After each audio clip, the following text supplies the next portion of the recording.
Hi, I'm Jacob with Krill Pump. Today I'm going to be going over how to properly wire up a Rio unit in 4 different segments. In the first segment, I'm going to be going over the tools needed to be able to wire up the Rio mixer. The first, a drill or something to be able to have the Allen key, which is a 5mm Allen key, to be able to remove the back plate of the Rio unit.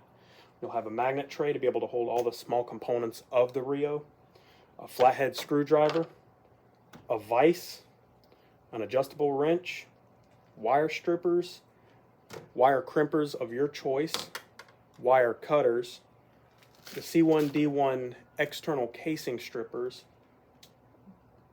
razor blade, small measuring tape, Teflon tape, and a towel of your choice.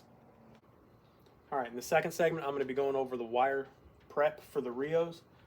On the one end that will be going to the Rio, you'll measure 5 inches from the end, and this is when you'll use the C1D1 case strippers to actually strip the casing off of the wire. These just do it a few times, that's all it needed. Sometimes it doesn't cut all the way through. That's what we have the razor blade for. Don't try to cut hard because you can actually cut through the wire that's inside. Just light touch will actually cut through it. So after you've got everything stripped, you will have your cable looking like this. On the other end, you're going to measure 3.5 inches and do the same thing. Alright, step 3 of the process, I'm going to be going over how to properly wire up the Rio. Step 1 of this, you'll be removing the 6 bolts on the back flange of this. That's what the 5mm Allen key is for. I've already got 5 of them removed. So take that off. Now when you remove this, this is what the towel's for. Sometimes when moving these around, they will have mineral oil fill up in this back. When you remove this, be careful because you will most likely have mineral oil spill out. Okay? When you remove the back plate, your units will already have a template drawn on with where the wires will line up with the actual connection. You'll take the back plate and you will mount this in the vise. When this is in the vise, you'll take the stainless steel thread-in C1D1 grommet, put Teflon tape on the threads, thread it in. You will then take the cap, put the cap onto the C1D1 wire. You'll take the grommet. It is a multi-piece grommet, so it will come apart.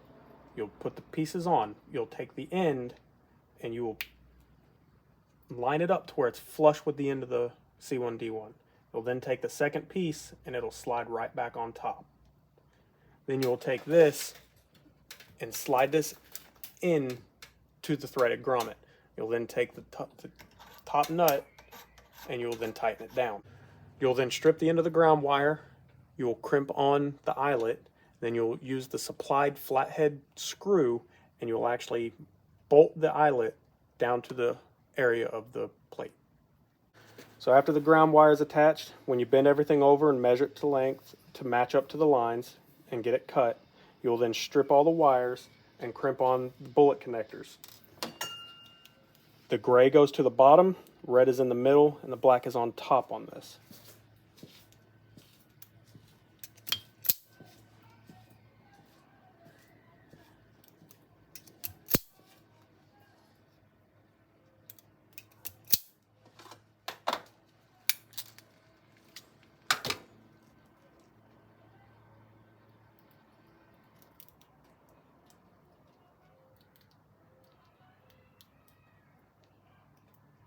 So after you've got everything crimped on, this is what your wires should look like with the gray, red, and black in line. You're then going to line them up and actually slide the pins together on the correlating lines.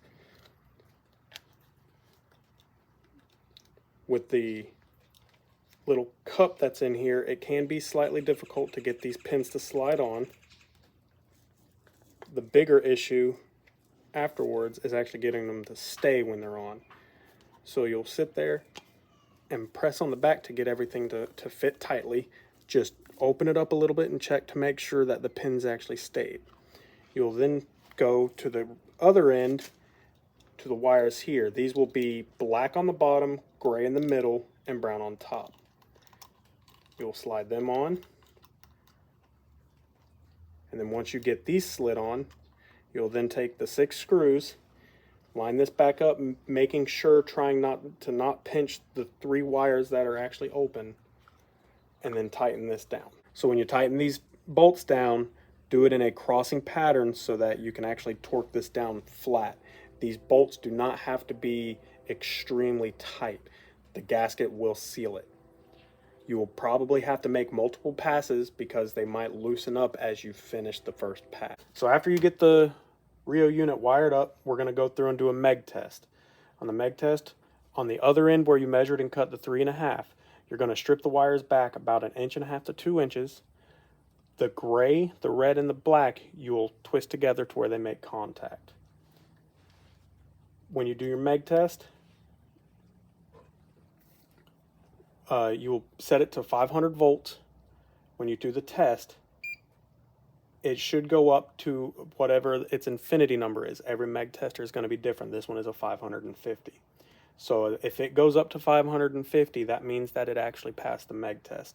If it doesn't, then you have a wire that possibly came off, or you have a pinched wire if it doesn't meg out at all. The final step for the Rios is we will actually power them up and test them to make sure that everything is actually functioning properly. So we'll actually go through, turn everything on, get it wired up to a test wiring, and actually turn the breaker on, and we will actually verify that this thing actually does work.